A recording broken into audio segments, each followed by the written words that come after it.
प्यारे बच्चों नमस्ते। वो वीडियो जो था बहुत 1-1.5 घंटे 1.25 घंटे का हो गया था, इसलिए बहुत बड़ा वीडियो हो गया, इसलिए हम उसी के अंश को पुनः बनाना चाह रहे हैं। तो आगे की बात हो जाए। 40 क्वेश्चन मुझे कंप्लीट करने थे और 40 क्वेश्चन में जो है यहाँ पर कुछ क्वेश्चन रह गए थे, ज़रा उसके बारे में विचार कर लेते हैं, बात कर लेते हैं। SO2 बनाने की प्रयोगशाला विधि, ये भाई आपको पढ़ लेना है कि सल्फर डाइऑक्साइड भाई कैसे बनता है, इसकी प्रयोगशाला विधि कैसे बनता है। चलो जनरली हम पढ़ लेते हैं कैसे बनता है। भाई सल्फर डाइऑक्साइड जो होता है, सोडियम सल्फाइड की जब क्रिया H2SO4 के साथ कराई जाती है तो सल्फर डाइऑक्साइड गैस बन जाती है। अब इसका पूरा प्रोसेस आपको पढ़ना है, महत्वपूर्ण है।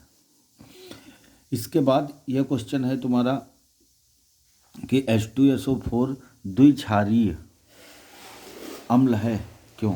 H2SO4 द्विक्षारीय अम्ल है, ऐसा क्यों है भाई द्विक्षारीय अम्ल है। भाई H2SO4 जो है क्षारकों के विलयन से अभिक्रिया करके 2 प्रकार के लवण बनाता है। बात समझ में आई। ये काम क्या करता है, ये 2 प्रकार के साल्ट बनाता है। कैसे 2 प्रकार के साल्ट बनाता है, चलो आते हैं हम यहाँ पर समझते हैं किस प्रकार से साल्ट ये बनाता है। 2 प्रकार के, जैसे H2SO4 लिया और H2SO4 की अभिक्रिया हमने करा दी NaOH के साथ। जब NaOH के साथ इसकी अभिक्रिया करा दी तो जान तो क्या बनेगा, तो जो है एक हाइड्रोजन इस OH के साथ अभिक्रिया कर लेगा। भाई एक हाइड्रोजन OH के साथ निकल जाएगा और ये बना लेगा H2O। और यहाँ पर क्या बन के तैयार हो रहा है, यहाँ पर बन रहा है NaHSO4। तो एक तो ये कंडीशन हो गई तुम्हारी, है कि नहीं है। और दूसरी कंडीशन क्या हो जाती है, चलो एक बार और बात को समझते हैं। जैसे H2SO4 लिया और H2SO4 की अभिक्रिया करा ली NaOH और NaOH के साथ करा ली अभिक्रिया। यहाँ पर 2 भाग हमने NaOH ले लिया और इसकी अभिक्रिया जब हमने कराई तो ये क्या काम करेगा, ये काम ये करेगा कि इतना पोर्शन, ये पूरा का पूरा इतना पोर्शन ये बना लेगा क्या, H2O बना लेगा। भाई नहीं बनाएगा, बताओ। ये जो है 2 भाग H2O बना लिया इसने और यहाँ पर ये Na जाकर जुड़ जाएंगे, यहाँ पर तो हो जाएगा Na2SO4। भाई इसने क्या किया, 2 प्रकार के लवण बना लिए। इसका मतलब क्या हुआ, इसमें 2 विस्थापनीय हाइड्रोजन परमाणु होते हैं और जो सक्रिय धातुओं द्वारा विस्थापित हो जाते हैं। मतलब इससे ये बात हुई कि ये दोनों जो हाइड्रोजन परमाणु हैं, ये दोनों जो है अलग भाग सकते हैं, विस्थापित हो सकते हैं। और जब विस्थापित हो सकते हैं तो ये क्या हो गया, द्विक्षारीय अम्ल हो गया। बात समझ में आई। तो ये थोड़ा जो है हम पढ़ लेंगे इस बात को। आते हैं हम अगले प्रश्न की बात कर लेते हैं। 4 ऑक्सो अम्ल बनाने की विधि बताओ। भाई 4 ऑक्सो अम्लों की संरचना बतानी है आपको। चलो बच्चों भाई ये बात फिर देख ली जाए कि 4 ऑक्सो अम्लों की संरचना बनाओ। अब जब 4 ऑक्सो अम्लों की संरचना बनाते हैं तो ऑक्सो अम्ल कौन हो जाएंगे, तो पहला हो जाएगा सल्फ्यूरस अम्ल। ये बात ध्यान में रखनी है, पहला हो जाएगा H2SO3, है नहीं। इसको क्या कहेंगे भैया, इसको हम कहेंगे सल्फ्यूरस अम्ल। इस बात को हम कह लेंगे सल्फ्यूरस अम्ल। अब इसकी संरचना बनानी है सल्फ्यूरस अम्ल की, तो एक बहुत बढ़िया विधि बताएं। जितना हाइड्रोजन है उसको जो है ऑक्सीजन के साथ मिलाओ तुरंत, और ये याद रखने की बात है, ठीक है। ये ऐसी बात तुमको बताते हैं जो इससे याद हो जाए ये बात। तो इसको जब ऑक्सीजन से मिलाओगे तो OH बन जाएगा, और जब OH बन जाएगा तो ये आसानी से इसकी संरचना बनाई जा सकती है। तो सल्फर की वैलेंसी जो रही, सल्फर के ऊपर इधर से क्या हुआ, इसके साथ एक सिंगल बॉन्ड से और एक सिंगल बॉन्ड से लगाओ क्या, OH लगा दो, एक सिंगल बॉन्ड से OH और एक सिंगल बॉन्ड से OH लगा दो। अब क्या हुआ, एक जो है ऑक्सीजन यहाँ पर फिट कर दिया तो क्या हो गया, SO3 H2SO3 हो गया, है कि नहीं। तो यहाँ पर 1 2 3 4 और 5 और 6, यहाँ पर पूरी इसकी जो है वो आ गई संरचना। यहाँ पर इसके पास 2, इसके पास 8 इलेक्ट्रॉन आ गए, ये जो बॉन्ड तुम्हारा बन गया। तो इसमें संकरण कौन सा होगा, चलो इसी जगह ये बात भी हम देख लेते हैं। अगर ऐसी बात ना हो तो ये संरचना न समझ में आई तो थोड़ा दिमाग लगा लेना।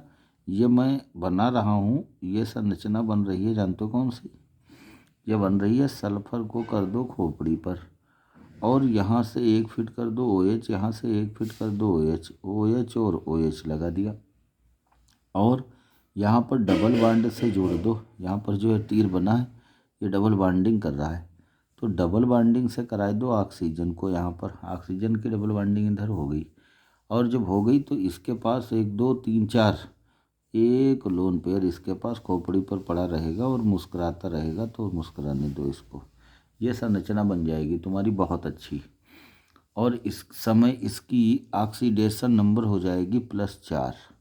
ठीक है, ये बात एक याद रखना है, आपको समझा चुके पहले भी इसको पूरी तरीके से, थोड़ा जल्दबाजी करते आ जाते। थायोसल्फ्यूरस अम्ल बना लीजिए, अब इसी लगे ये भी बन जाए। थायोसल्फ्यूरस अम्ल बनाने के लिए H2S2O2 सब कुछ 2 है नहीं, इसको कहेंगे थायोसल्फ्यूरस अम्ल। तो थायोसल्फ्यूर, अच्छा इसमें ये नहीं बताया, इसमें जो है sp3 जो है संकरण रहेगा भाई। यहाँ पर जो केंद्रीय सल्फर परमाणु है उसका संकरण जो रहेगा sp3 रहेगा। तो ये बात थोड़ा जो है ध्यान में रखनी है। जैसे मैंने बताया था वैसे ये काम करो, जो है बहुत दिमाग अपना न खर्च करो, ज़्यादा दिमाग खर्च कर दोगे तो फिर दिक्कत आ जाएगी। कैसे, ये बात भूलना नहीं है, ये तो आसानी से बन जाएगी। जितने H हैं उतने ऑक्सीजन ले लेते हैं यहाँ पर, है कि नहीं। सल्फर को हम यहाँ पर रख लेते हैं, सल्फर को सेम पोजीशन पर रख लिया और यहाँ OH लगा दिया, जल्दी ये काम कर दिया और डबल बॉन्ड से फिर S जोड़ दिया और इधर एक लोन पे पड़ा रहा। ऊपर वाली देखो पूरी संरचना बन गया क्या, H2O2S2 सब कुछ वही हो गया कि नहीं हो गया, तो सब कुछ हो गया भैया। तो यहाँ पर क्या है, S और S के बीच में आबंधन होगा और जब आबंधन होगा तो इसमें भी संकरण वही पाया जाएगा, कौन सा, sp3 ही पाया जाएगा। आते हैं सब तीसरे पर बात कर लेते हैं। तीसरी सल्फ्यूरिक एसिड, बहुत आसान है, H2SO4। जैसा मैंने बताया वैसे दिमाग लगाओ, अपना पूरा दिमाग वैसे लगाना है। यहाँ पर 2 हैं तो S बीच में रखते हैं भाई, केंद्र में हो जाएगा ये, है नहीं। और हम क्या करते हैं, हम तुरंत काम कर लें। यहाँ पर जो है एक ऑक्सीजन एक H यहाँ पर लगा लिया, अब कौन बचा, 2 बचे यहाँ पर ऑक्सीजन, डबल बॉन्डिंग करवा दो और इसका एक लोन पेयर भी खोल दो। देखो सब ये संरचना तुम्हारी बन गई, अच्छी सी संरचना तुम्हारी बन गई भाई। ऑक्सीडेशन संख्या कितनी, +6 हो जाएगी और बढ़िया बात, संकरण कौन सा, sp3 ही रहेगा। 4 पूछ रहा है तुमको, मैंने तो बहुत से समझा ही रखे हैं आपको। इसके पहले एक और सस्ता कोई बना लेते हैं, थायोसल्फ्यूरिक एसिड बना लेते हैं। इसके पहले थायोसल्फ्यूरस बनाया था ना, तो अब थायोसल्फ्यूरिक एसिड बना लेते हैं। चलो ठीक है, वो कैसे बनाएंगे, H2S2O3 कर लिए, इसकी संरचना बनानी। हमारा वो वाला फार्मूला आप जो है ध्यान में रखेंगे, बस तुम्हारा काम चल जाएगा 2 मिनट के अंदर। यहाँ पर देख लेते हैं क्या बन रहा है। सल्फर को बीच में डालिए, 2 लगा दीजिए OH, 2 यहाँ तो मिल ही रहे, 2 OH लगा दिया, ठीक है। अब एक ऑक्सीजन रह गया, एक ऑक्सीजन को यहाँ पर जोड़ देते, सल्फर को खोपड़ी पर जोड़ देते, काम अपना चल गया, है कि नहीं। ज़्यादा टेंशन नहीं लेते हैं इसको समझने में, जुगाड़ लगाओ पैसा पाओ। ये बड़ा आसान हो जाएगा भाई। 4 इसके हो गए। प्यारे बच्चों, अगला प्रश्न हम देखते हैं। अच्छा, ये वाला जो समझाया था इसको देख लीजिए, ये समझ में तो आ गया होगा, थोड़ा जो है दिखाई नहीं पड़ा था। चीनी पर H2SO4 की क्रिया। H2SO4 क्या हुआ, निर्जली कारक रहा, अभी हमने बताया था ऊपर आपको। तो इसका मतलब क्वेश्चन नंबर 34 क्या कहलेगा, चीनी है तो चीनी की क्रिया कराओ भाई। चीनी का सूत्र क्या है, चीनी का सूत्र बताओ भाई जल्दी से, तो हम लिख दें, और नहीं बताते हो तब भी हम लिखेंगे, हम तो लिखेंगे ही। चीनी का सूत्र होगा C12H22O11। आप लोग भाई थोड़ा अंग्रेजी में कह देते हो C12H22O11। इसकी क्रिया हम लोग बच्चों कैसे करवाएंगे, H2SO4 से करवा देंगे। जितना पानी है सब लेकर ये भाग जाएगा, और क्या होगा, ये जल है, इतना सब लेकर ये भाग जाएगा, निकल जाएगा यहाँ से। तो बचा क्या, कार्बन बचा, कोयला जिसको कहा, कार्बन ये बच गया तुम्हारा। और इधर क्या बचता है, इधर H2SO4, और इसके साथ में कौन जुड़ेगा, इसके साथ में 11 H2O। चलो यहीं पर कहीं लिख देते हैं, यहाँ पर 11 H2O, 11 भाग H2O मिल जाएगा, और साथ में यहाँ पर H2SO4 इन 2 में लगा रहेगा। तो ये तुम्हारे हो गए, ठीक है। अब थोड़े कुछ बहुत महत्वपूर्ण प्रश्न है, बहुत बड़े हैं, इसको आपको ही याद करना है। उत्कृष्ट गैसों का अक्रिय होने का क्या कारण है, ये एक प्रश्न है तुम्हारा। उत्कृष्ट गैसें जो है अक्रिय क्यों होती है, ऐसा अगर कोई कह देता तब भी आप यही समझेंगे, और अगर ऐसा नहीं कहता तब भी आप वही समझेंगे।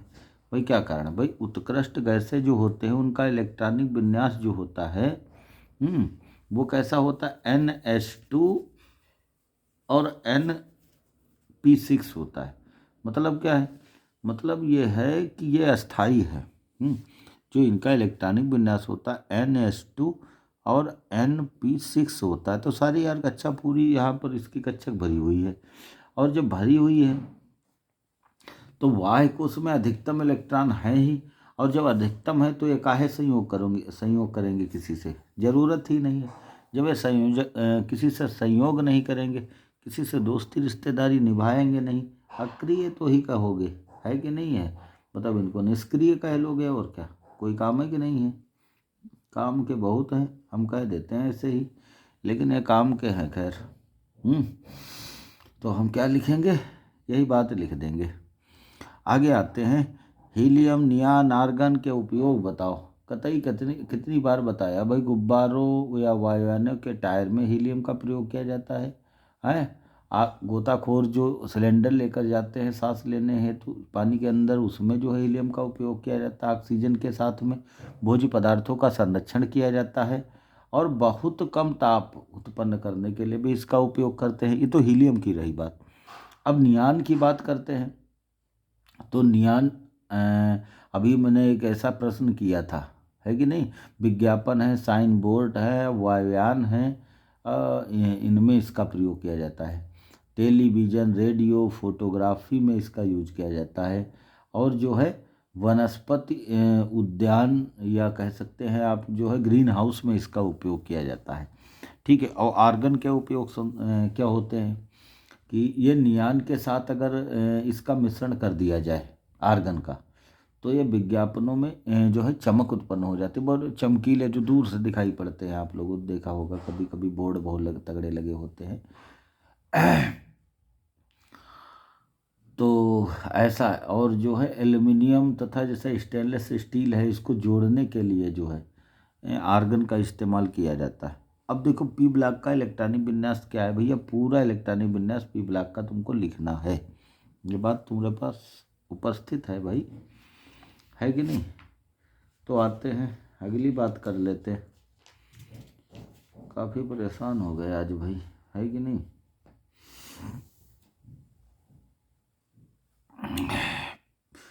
अंतर हैलोजन अभी उधर बनाए ही थे, एक्स जेनान का के लिए बनाया था, इसके बारे में आपके पास लिखा है और उसको कायदे से आप याद करेंगे। इम्पॉर्टेंट है, महत्वपूर्ण है। हम तो बोर्ड परीक्षा की तैयारी के हिसाब से बात कर रहे हैं, है कि नहीं है। तो ये महत्वपूर्ण प्रश्नों की श्रेणी में आता है। इसके बाद अमोनिया बनाने की प्रयोगशाला विधि भी बहुत इम्पॉर्टेंट है और हाइबर विधि भी बहुत इम्पॉर्टेंट, दोनों विधियाँ इम्पॉर्टेंट हैं। और एक महत्वपूर्ण क्या है, वर्ग 15 के गुण जितने भी हैं ये बड़े इम्पॉर्टेंट हैं, इनको हम लोग पढ़ लेंगे। क्लोरीन की औद्योगिक विधि भी बहुत इम्पॉर्टेंट है और इसकी एक विधि है डीकन। डीकन विधि भी इम्पॉर्टेंट है, इसको आप बिल्कुल पढ़ेंगे ध्यान देकर। ओस्टवाल्ड विधि से जो है HNO3 का निर्माण करना अच्छा है और परीक्षा की दृष्टि से। और ओजोन के सीमेंस और ब्राडी दो प्रकार के जो है ओजोनाइजर से इसको बनाया जाता है। तो दोनों विधियाँ अगर आप इतने क्वेश्चन तैयार कर लेते हैं जितने कि आज मैंने बताए हैं, तो मुझे लगता है आप जो है 100% पी ब्लॉक को तैयार कर चुके होंगे और अच्छे अंक लाएंगे आप, यही मेरी आशा है। धन्यवाद भैया।